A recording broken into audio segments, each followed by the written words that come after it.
우리 고백하십시다. 주는 그리스도시요 살아계신 하나님의 아들이십니다. 또 한 번 고백합니다. 절대적 믿음으로 절대 사명 감당하겠습니다. 여러분, 바른 믿음이 어떤 믿음일까요?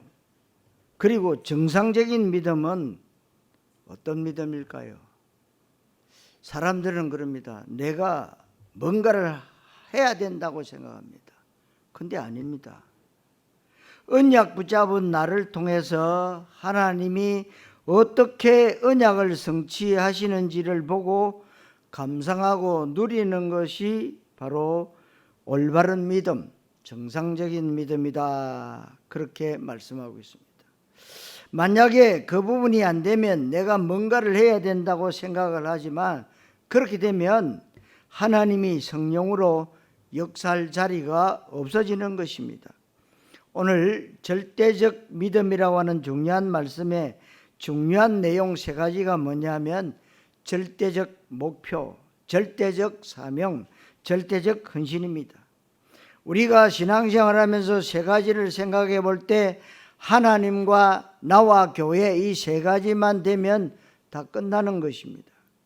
그렇다면 하나님의 목표, 나의 인생의 목표, 나의 교회의 목표가 같이 돌아가면 됩니다.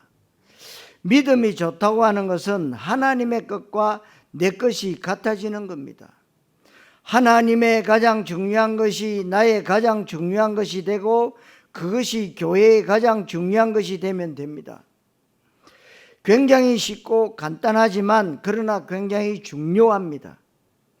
하나님의 소원과 내 소원이 맞지 않다면 그 사람은 아무리 경건생활 잘해도 믿음이 좋은 게 아닙니다.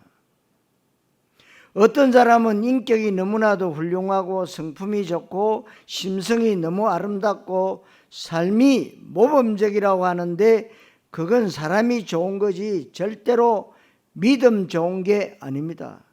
여러분, 사람 좋은 거하고 믿음 좋은 거하고는 별개입니다. 그렇게 심성이 좋아도 믿음이 없으면 아무리 심성이 곱고 착해도 나중에 영적인 부분 앞에서는 굉장히 흉악하게 돌변합니다. 그런데 믿음이 들어가고 복음이 들어가면 거칠고 폭력적이었던 사람이 천사같이 부드럽게 바뀝니다.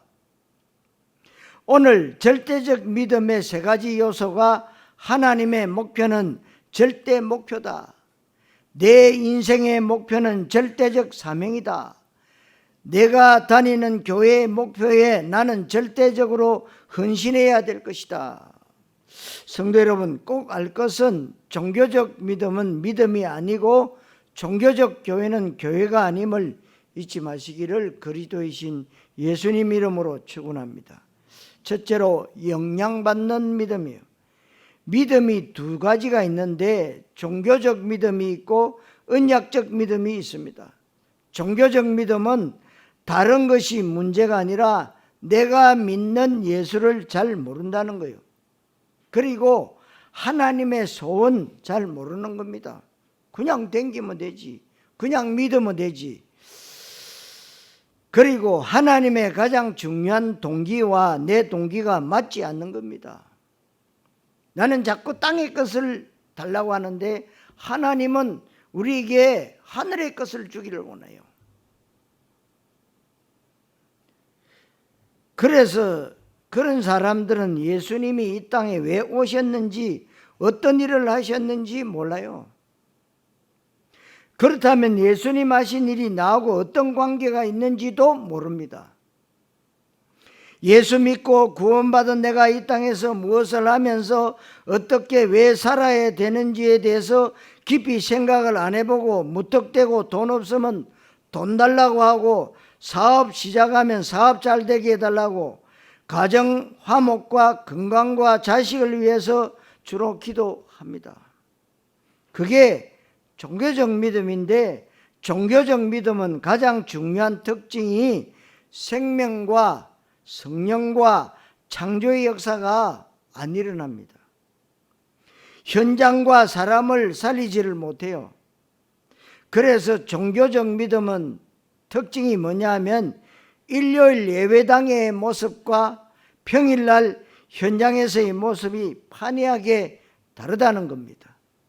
말씀과 기도와 삶과 미래 비전이 다른 걸 갖고 이원전론적 믿음이라고 합니다. 이원론적. 그래서 종교적 믿음의 사람은 마태복음 16장 13절에서 14절 말씀처럼 예수가 그리스도라고 하는 여기에 완전 답을 내지를 못하고 예수님을 세례 요한이나 엘리야나 예레미야나 선지자 중에 하나로 알고 있는 이런 사람에게는 성령께서 역사할 수가 없습니다. 예수님은 구약에 예언된 메시아의 그 예언의 말씀을 성취하러 오셨다라고 요한복음 1장 14절에 말씀하고 있습니다. 예수님은 말씀이 육신을 입고 오신 그분입니다. 그 예수님에 대해서 마태복음 1장 21절에서 23절에 아들을 낳으리니 이름을 예수라 하라. 이는 그가 자기 백성을 위하여 그들의 죄에서 구원할 자이심이라. 보라, 처녀가 잉태하여 아들을 낳을 것이요 그의 이름은 임마누엘이라 하셨으니 이를 번역한 적 하나님이 우리와 함께 계시다 함이라. 그 말씀대로 오신 분입니다. 예수님께서 임마누엘로 오셨고 구원자로 오셨고 구약에 예언된 메시아의 이 언약의 성취자로 오신 분입니다. 그래서 예수께서 하신 일은 메시아 그리스도의 일을 하셨고 구원자 일을 하셨습니다. 그게 바로 예수에 대한 복음에 대한 바른 지식입니다. 예수 믿는 사람은 그 부분을 정확하게 알아야 합니다. 여기에 대해서 바르게 알 뿐만 아니고 완전한 해답과 결론을 내리면 그때부터 하나님의 소원과 하나님의 탄식이 보이고 그때부터 내 현장이 보입니다. 내 문제와 내 소원과 야망이 보이는 게 아니고 하나님의 애통하는 탄식이 보입니다. 그때부터는 정말 그리스도만이 답이고 그리스도만이 필요하고 그리스도만이 유일한 해결책이다. 그리스도에 대한 유일성과 필연성과 당연성이 보인다. 그 말씀이에요. 그때부터는 헷갈릴 것도 영향받을 이유도 없다는 겁니다. 왜냐하면 흔들리지 않는 것에 답을 냈으니까요. 종교적 믿음은 영향받는 믿음인데 왜 영향을 받느냐? 영향받는 것을 믿음의 모토로 삼아서 그렇습니다. 영향받는 것을 믿음의 기준으로 삼아서 그렇다. 그 말씀이에요. 세례 요한이나 엘리야나 예레미야나 선지자 중에 하나는 완전한 답이 아닙니다. 다시 말해서 그리스도가 아닙니다. 그래서 영향받는 믿음의 사람들은 영향받는 것을 믿음의 기준으로 삼았고 어떤 경우에도 영향받지 않는 믿음의 사람은 어떤 경우에도 영향받지 않는 절대적인 사실, 성경에 있는 객관적 사실, 예수의 그리스도 되시는 복음의 믿음의 기준을 뒀는데 예수가 그리스도라고 하는 이 복음은 어떤 경우에도 변하지 않습니다. 변하지 않는 것에 믿음의 기준을 뒀기 때문에 변하지 않는 믿음인데 변하지 않는 믿음을 절대적 믿음, 언약적 믿음이라고 합니다. 종교적 믿음은 절대적 믿음이 될 수 없고 영향받는 믿음이기 때문에 절대적이지 않습니다. 하나님의 말씀이 언약인데 하나님 말씀 언약의 가장 중요한 핵심이 뭐냐? 그리스도와 하나님의 나라입니다.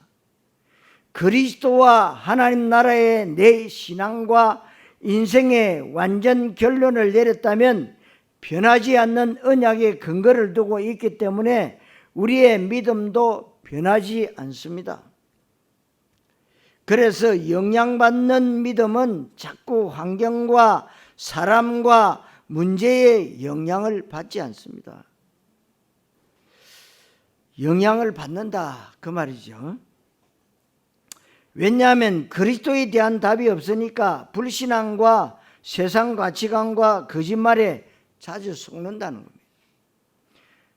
많이 강조하는 것 중에 하나가 뭐냐면 거짓말과 불신앙과 사람의 말에 속지 말라는 거죠.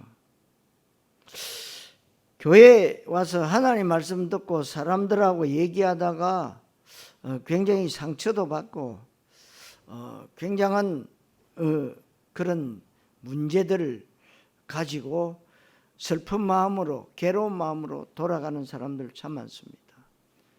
무슨 말입니까? 하나님 말씀을 안 믿는다는 거예요. 이 중요한 원리가 뭐냐?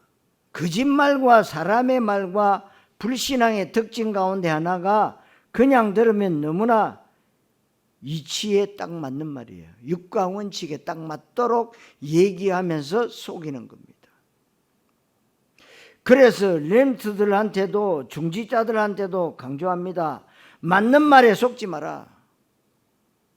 왜 그걸 구분을 못하고 분별을 못하느냐? 사기꾼이 맞는 말 갖고 사기를 치지, 여러분 틀린 말 가지고 사기 안 칩니다. 사탄 마귀가 사기꾼만 못하냐? 그럴듯하게 광명의 천사를 가장하고 이치에 합당한 말을 가지고 속이는 거지 절대 여기에 속으면 안 됩니다. 그래서 여러분들에게 한두 번은 그 전화가 왔을런가 몰라요. 보이스 피싱. 저는 보이스 피싱 받아봤어요. 우리 막내 아들이 울면서 아빠 내가 지금 나쁜 놈한테 잡혔는데 돈 좀 빨리 보내달라고 울더라고. 그런데 소리가 비슷해요. 그래서 알았다 그러고 전화 끊으라니까 끊지 말라는 거죠. 그래서 이제 우리 사모님한테 전화해봐라. 확인해봐야 될 거 아닙니까? 아니야. 속는다니까요.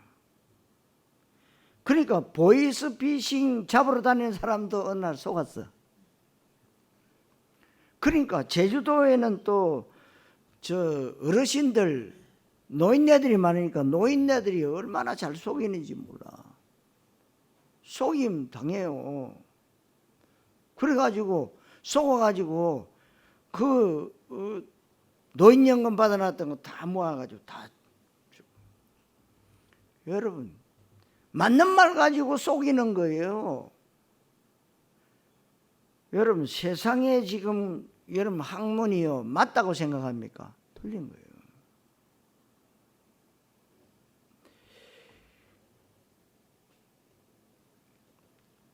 그러니까 저와 여러분들이 하나님의 말씀이 맞는데 자꾸만 이런저런 핑계대고 구실을 늘어놓는 거예요.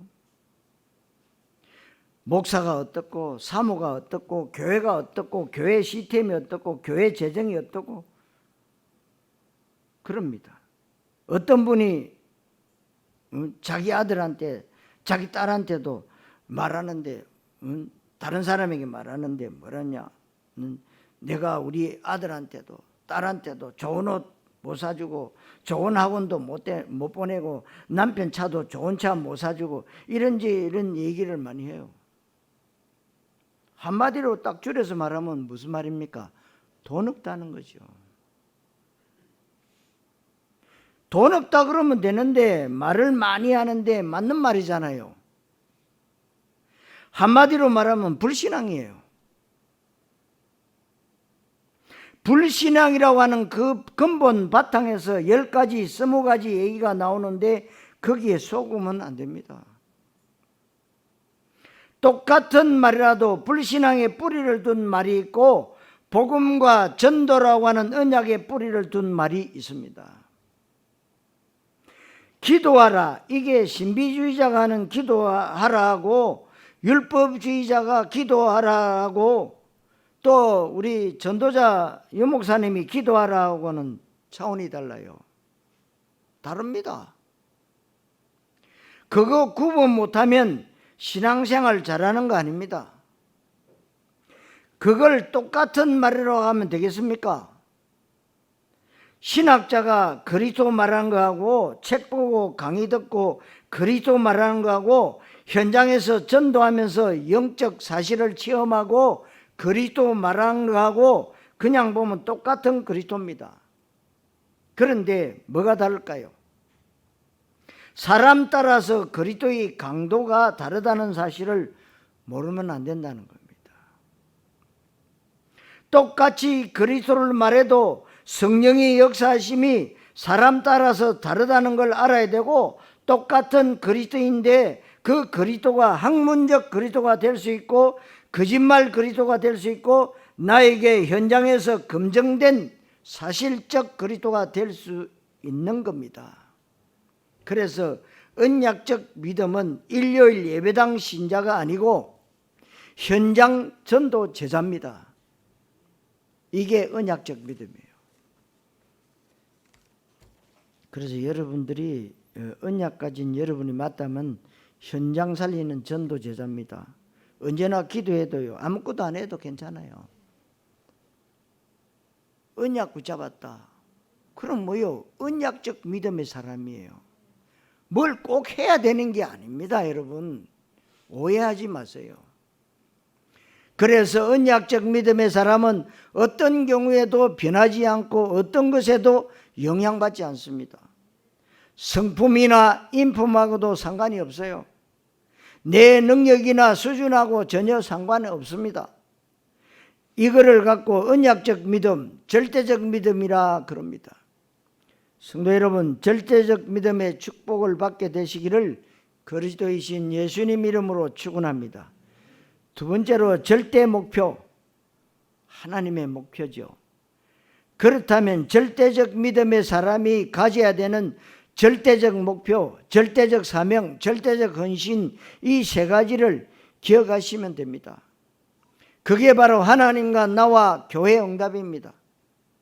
하나님과 나와 교회 세 가지가 되면 끝나는 겁니다. 아무리 성공하고 아무리 출세를 하고 아무리 돈을 많이 벌고 아무리 건강하게 장수한다고 할지라도 하나님 모르면 그건 참된 성공이 아닌 겁니다. 아무리 건강하게 오래 살아서도 교회를 모르면 그 사람은 건강하게 오래 산 게 아닙니다. 지옥 가는 연습을 더 확실히 했을 뿐입니다. 하나님의 목표를 반드시 알아야 됩니다. 하나님의 목표가 내 목표가 돼야 되고 그것을 교회에서 응답받는 겁니다. 간단히 연결이 됩니다.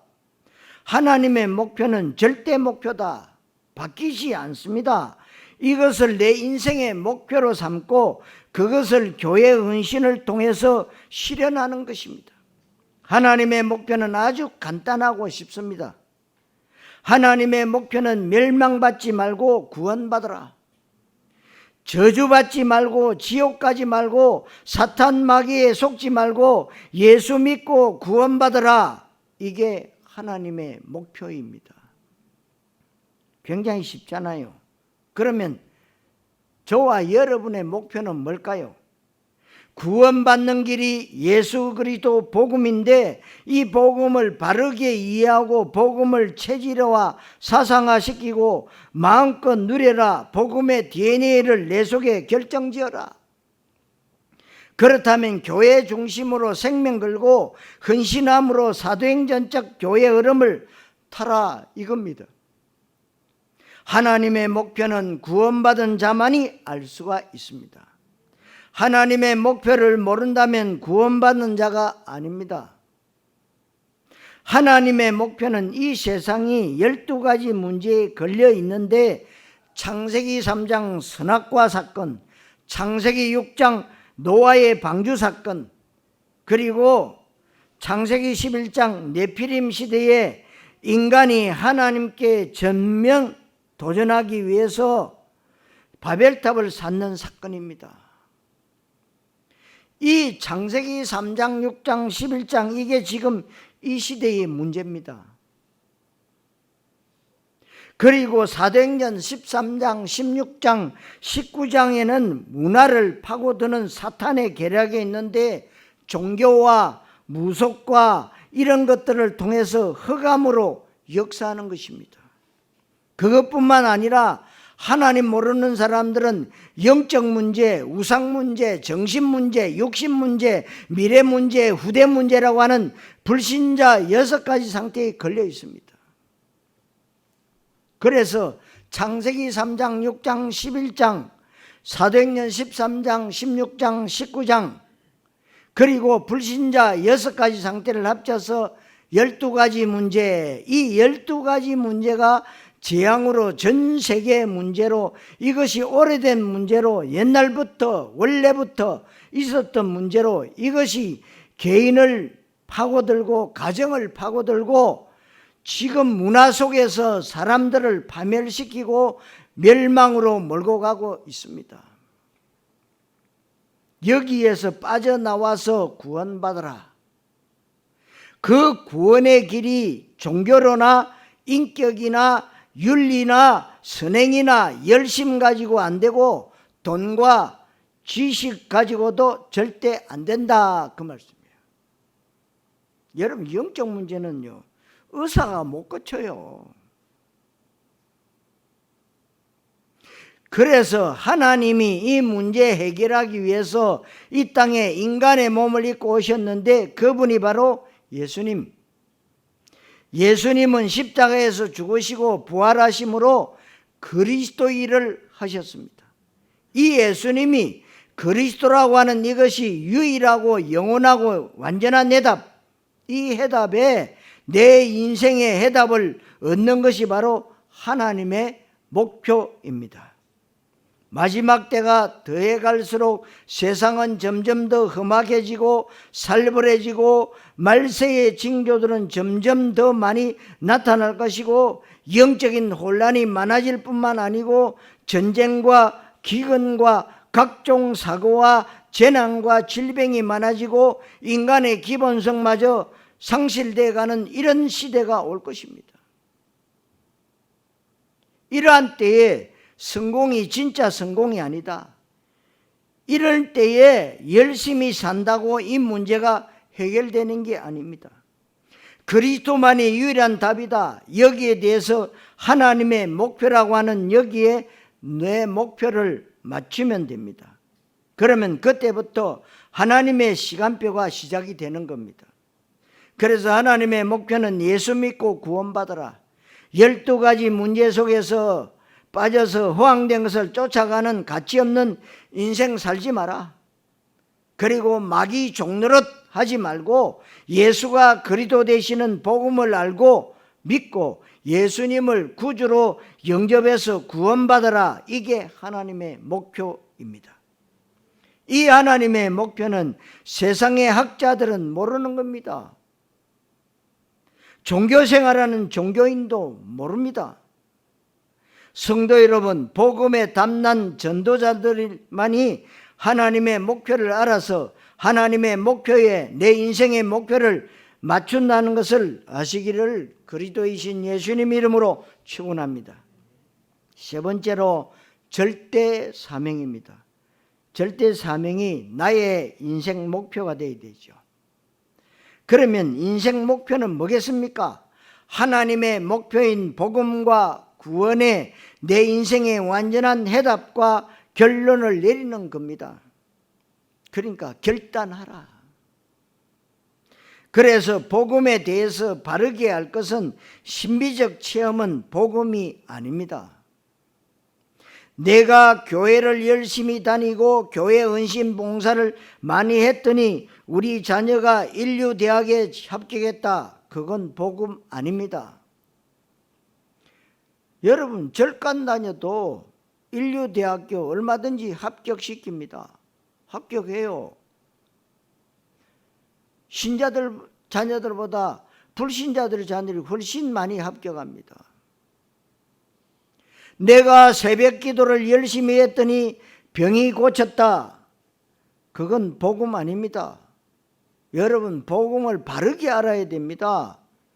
종교와 복음을 구분해야 됩니다. 자식을 잘 키우고 큰 인물로 성공시키기 위해서는 교회 안 다녀도 절가 안 다녀도 되고 다른 귀신 섬기는 종교생활에도 얼마든지 그렇게 할 수 있습니다. 하나님 모르는 불신자, 무신론자들이 오히려 성공 많이 하는데 그게 우리 인생 목표가 되면 안 됩니다.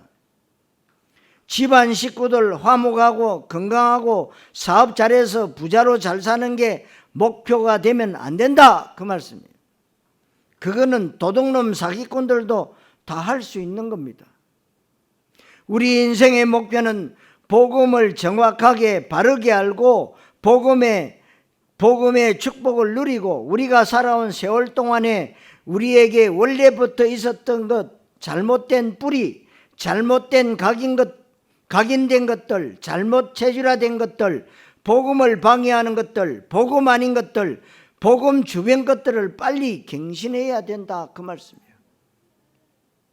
그래서 우리의 각인 뿌리 체질이 완전 복음으로 확립되도록, 그래서 완전 영적인 DNA가 예수는 그리스도 세계복음화가 되도록 해야 할 줄로 믿습니다. 머리카락 끝에서부터 발끝까지 DNA 유전 정보 있잖아요. DNA라고 하는 유전 요소의 절대적 영향으로 머리끝에서 발끝까지 형성이 됩니다. 그리스도가 영적 DNA가 된다면 어떻게 되겠습니까? 머리끝에서 발끝까지 어디를 찔러도 그리스도가 나와야 된다, 그 말씀이죠. 누구를 만나든지 그리스도만 말할 수밖에 없습니다. 일부러 의도적으로 의식적으로 그리스도를 말하는 게 아닙니다. 나도 모르게 본능적으로 무의식적으로 그리스도만 말할 수밖에 없을 정도로 DNA가 형성이 된 겁니다. 그런 전도자의 축복을 누리게 되시기를 바랍니다. 그게 내 인생 목표가 되어야 되고 변하지 않는 목표, 그리고 내 인생의 목표는 절대적 사명인데 사명이 이랬다 저랬다 하는 그런 사명 아닙니다. 우리가 바뀔 수 있고 얼마든지 변화될 수는 있습니다. 취미도 식생활도 바뀔 수 있고 삶의 방식도 바뀌어야만 잘 살아갈 수 있는 것인데 다 바뀔 수 있습니다. 그러나 영적인 부분은 절대로 바뀔 수가 없는 겁니다. 그런 의미에서 절대적이라고 하는 단어를 쓴 겁니다. 우리 인생의 가장 큰 목표, 절대적인 목표는 절대 사명인 줄 믿으시기 바랍니다. 복음을 바르게 알고 누리고 복음을 말하는 삶을 사는 게 우리 인생의 절대적인 목표입니다.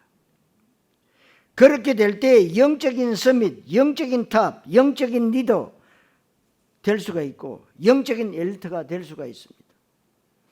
거기에서 이 세상이 알 수 없고 줄 수 없고 빼앗길 수 없는 영적인 파워가 에너지가 나오는 겁니다. 파워와 에너지가. 그래서 여러분들에게 하나님은 헤븐리 파워, 이거는 아무도 못 말리는 겁니다. 성삼위 하나님, 이 보좌의 축복, 보좌의 힘, 아무도 못 막아요. 이건 과학자가 설명 못하는 겁니다. 과학보다 더 초과학인데 영적 과학이라는 겁니다. 이 절대 사명을 갖고 있는 사람은 거짓 성공자가 아니고 참된 성공자입니다. 신뢰하는 사람이 있고 신뢰할 수 없는 사람이 있잖아요.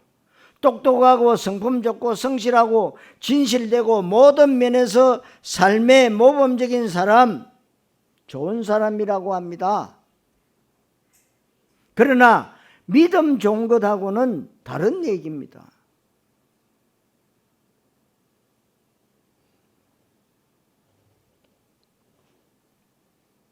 복음에 있어서 변하지 않는 사람, 언약 붙잡은 그 손을 놓지 않는 사람, 어떤 경우에도 끝까지 그 자리에 있는 사람이 가장 멋있는 그런 사람들과 함께 세계복음화 하기를 하나님은 원하십니다.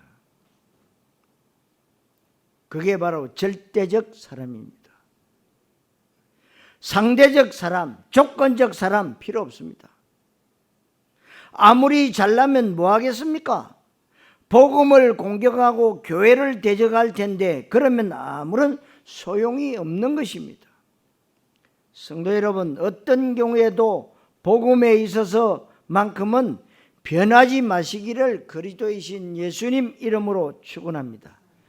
네 번째로 절대언신입니다. 절대언신이 나의 교회의 목표가 되어야 되겠죠. 세 번째로 교회의 목표가 무엇인지 알고 그 속에 들어가는 방법이 생명을 걸고 헌신하는 겁니다.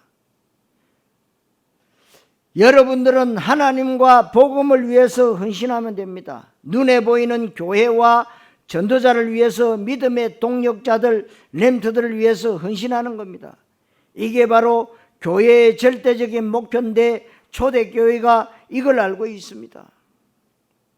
최초의 교회가 탄생된 게 예수님 부활하시고 성천하시기 직전까지 40일 동안 지상에 계셨습니다. 부활하신 몸으로 40일 계셨는데 예수님이 40일 동안에 감람산에서 제자들에게 메시지를 한 겁니다. 메시지 내용이 세 가지인데 예수님은 구약에 예언되어진 메시아 그리스도이시다. 그게 바로 1장 1절. 우리가 이 땅에서 받아야 되는 응답은 하나님의 나라 응답인데 이게 바로 세계복음화다. 1절 3절 1장 3절. 이 방법으로 성령 충만을 받으라.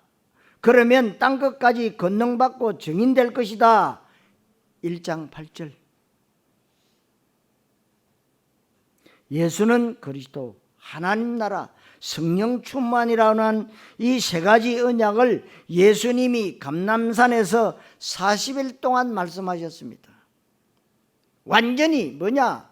각인, 뿌리, 체질 내리도록 40일 동안 집중하셨다. 그래서 우리가 이제는요 그 말씀으로 편집하고 설계하고 디자인해야 돼요.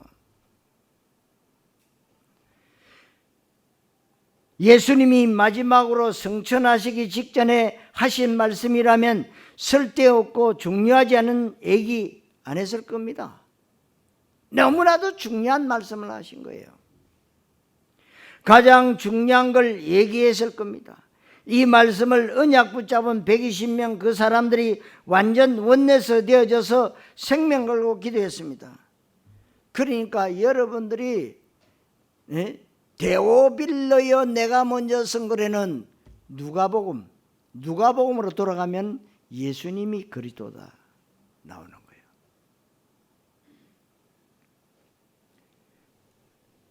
예수님은 성천 직전에 가장 중요한 걸 말씀했습니다. 이 말씀을 언약 붙잡은 120명 그 사람들이 완전 원내서 되어져서 생명 걸고 기도했습니다. 1장 14절에 오로지 기도에 힘쓰니라. 어제도 우리 전도자께서 뭘 강조했냐? 기도. 여러분들이 언약 말씀에 붙잡고 기도하는 게 답니다. 내가 하는 게 아니에요. 여러분이 믿음으로 기도하면 그 믿음으로 기도한 것을 하나님이 성취시키는 거예요. 그래서 이 120명이 기도한 장소가 바로 마가 요한이라고 하는 사람의 다락방입니다. 거기에서 열흘 동안 예수님의 감람산 언약 세 가지를 붙잡고 생명 걸고 기도했는데 그게 바로 교회 탄생입니다. 이게 진짜 교회입니다. 그래서 교회의 본질은 예수는 그리스도, 마태복음 16장 18절, 고린도전서 3장 11절, 그리고 이 터는 곧 예수 그리스도라. 내가 이 반석 위에 내 교회를 세우리니. 그래서 교회의 가장 중요한 본질, 그리스도와 하나님 나라, 이렇게 해서 탄생한 교회가 예루살렘 교회, 마가다락방 교회, 초대교회인데 이 초대교회에서 뭐가 시작이 됐느냐? 성령의 역사가 처음으로 시작됐습니다. 사도행전 2장 1절에 오순절날 공식적으로 처음으로 예수님이 약속하셨던 약속 중의 약속, 성령이 마가다락방에 임한 것입니다. 이때부터 성령 받은 사람들을 통해서 진행된 게 사도행전적 로마 복음화입니다. 그게 사도행전의 흐름이라고 하는 겁니다. 이 사도행전의 흐름 속에 중요한 일들이 일어나는데 성령의 사람들이 일어납니다. 사도행전 2장 1절로 4절에 불같은 바람같은 성령의 충만함을 받은 사람들을 통해서 숨겨진 제자들이 발견됩니다. 사도행전 2장 9절로 11절에 15개 나라의 전도의 문이 열립니다. 사도행전 2장 14절로 21절에 이제 드디어 말씀이 성취됩니다.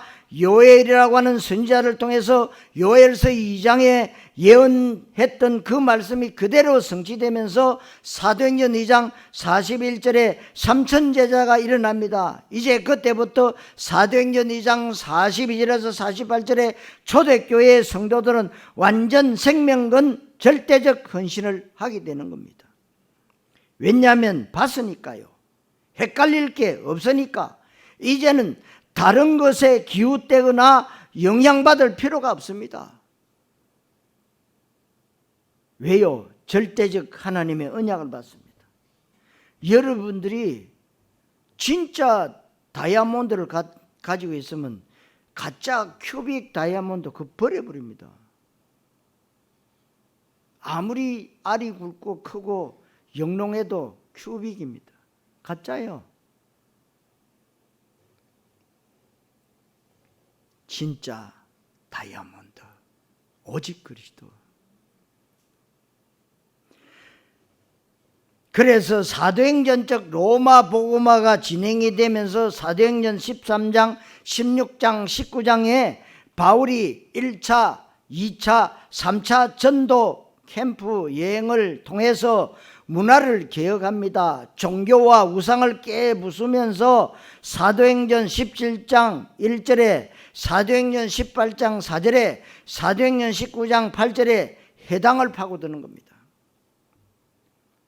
우리가 RUTC를 통해서 회당운동을 하고 있는 겁니다. 이게 학원복음화와 문화개혁과 후대운동입니다. 우리가 실제로 하고 있는 것이 사도행전 17장 1절, 18장 4절, 19장 8절에 나와 있는 겁니다. 이 진행되는 하나님 언약의 흐름 가운데 바울 사도가 사도행전 19장 21절에 내가 로마도 보아야 하리라. 사도행전 23장 11절에 바울아 두려워 말라 네가 예루살렘에서 나의 일을 증언한 것과 같이 로마에서도 하여야 하리라. 사도행전 27장 24절에 바울아 두려워 말라 네가 가이사 앞에 서야 될 것이다. 드디어 이제 로마 복음화의 방향을 맞추면서 실제로 AD 313년 바울이 AD 67년에 순교하고 바울이 순교를 하고 246년 만에 우리가 흔히 말하는 250년 만에 로마 복음화가 역사적으로 완성되는 것이 역사책에 나와 있습니다. AD 313년 정확한 연도까지 나와 있습니다. 로마의 콘스탄티누스 대제 때 로마의 기독교가 공인되고 AD 395년 데오도시우스 황제 때에 로마의 기독교가 국교로 됩니다. 바울은 죽었지만 바울을 통한 절대 제자, 절대 중직자, 절대 림트들을 통해서 바울 이후에 250년 만에 로마의 10대 박해자가 극심한 박해를 하는 그 시기에 로마 복음화가 됩니다. 이게 교회의 목표입니다. 그래서 교회는 사도행전적 흐름 속에 있어야 되는데 이 속에 있는 사람들은 완전 생명 걸고 헌신했습니다. 그리스도의 답이 났으니까 하나님의 목표와 내 목표가 일치되었습니다. 이것이 여러분과 제가 우리 교회가 받아야 될 하나님의 언약임을 아시기를 그리스도이신 예수님 이름으로 축원합니다. 자, 결론 그렇다면 여러분들의 믿음은 절대적 믿음이 되어야 된다. 흔들리지 않는 믿음, 그 어떤 것에도 속지 않고 변하지 않는 절대적 믿음, 절대 목표, 절대 사명, 절대 헌신을 통해서 저와 여러분들에게 어떤 응답이 오느냐? 절대적 응답이 옵니다. 재벌 회장이 갖고 있는 재산은 절대적인 게 아닙니다. 그건 나중에 사탄이 장난칠 수도 있는 겁니다. 여러분 잘 아는 대우그룹, 서울역 앞에 그 대우센터 얼마나 큰지 말이요. 저는 뭐 그 안에 가봤습니다만은. 근데 대통령이 딱 바뀌고 나서 이 회사가 무너지기 시작했어요. 한 사람의 오해한 말을 통해 가지고 바뀌어버렸어요. 그래서 그분이 정말 어머니가 권사님인데 믿음으로 살지 않고요, 결국은 변방으로 다른 나라에 떠돌다가 죽었잖아요. 여러분, 재벌 회장이 갖고 있는 그거 재산 절대적인 것 아닙니다. 절대적인 거 아니에요. 언제 어떻게 될지 아무도 보장할 수가 없는 겁니다. 그렇다면 여러분이 갖고 있는 것도 절대적이지 않다. 그래서 절대 변하지 않는 절대적 믿음을 가져라. 지금 나에게 온 응답과 축복이 나중에 화가 되기도 합니다. 그것 때문에 하나님을 더 안 믿게 된다면 그건 저주지 성공이 아닌 겁니다. 절대적 응답은 뭐냐? 하나님의 목표와 내 목표와 교회의 목표가 같아지는 센터에 내가 있는 겁니다. 이런 사람을 절대 제자, 절대 중직자, 절대 렘트 이렇게 얘기합니다. 그래서 여러분들이 뭐냐합니까? 절대적 믿음의 플랫폼을 가져야 돼요. 나도 살고 남도 살릴 수 있는 절대적 플랫폼.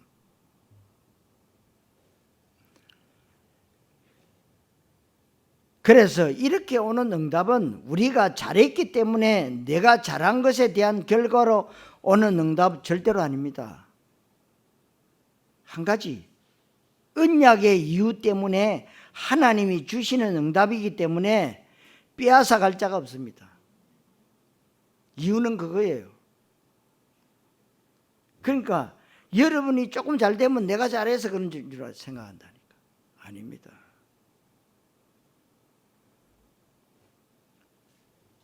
우리가 받는 절대적인 응답의 특징은 뭐냐? 사탄 마귀가 장난치지 못해요. 세상이 줄 수 없고 빼앗아갈 수도 없고 흉내낼 수도 없습니다. 이 절대적 응답이라만 우리가 세계복음할 수 있습니다. 이게 절대적 믿음의 사람의 모습입니다. 그래서 저와 여러분들이요, 지금까지 잘못 각인 뿌리 체질 내려진 거 이제 말씀으로 편집하고 기도로 설계하고 이제는 전도 선교도 디자인을 다시 해서 이제 뭐요? 237, 5천 종족 세계복음화에 이제 도전하는 거예요. 그래서 여러분 늦게 가도 괜찮아요. 빨리 가는데 엉뚱한 길로 가면요 돌아오기가 못 돌아와요. 왜요? 인생은 연습이 없어요. 한 번 가면 끝입니다, 그냥. 그래서 우리가 이제는 잘못 각인 뿌리 제일 된 것을 이제 알았기 때문에 이제는요 천천히 가더라도 하나님의 절대적 목표를 향해서 가는 거예요. 성도 여러분, 절대적 믿음의 주인공 되시기를 그리스도이신 예수님의 이름으로 축원합니다. 기도하겠습니다. 하나님 은혜 감사드립니다. 우리에게 종교적 믿음, 영향받는 믿음, 일요일 예배당에 갇히는 믿음, 머리로만 알고 있는 종교적 믿음이 아니라 한 시대에 예수를 그리스도로 고백하고 하나님 나라에 방향 맞춘 절대적 믿음이요 언약적 믿음이요 현장 전도제자요 한 시대의 전도자의 삶의 축복을 누릴 수 있는 시간표 속에 인도하신 주님을 찬양합니다. 오늘 주신 말씀과 같이 절대 목표, 절대 사명, 절대 헌신의 응답을 우리 성도들과 우리 교회가 마음껏 누리게 해 주옵소서. 그리스도이신 예수님의 이름으로 기도하옵나이다. 아멘.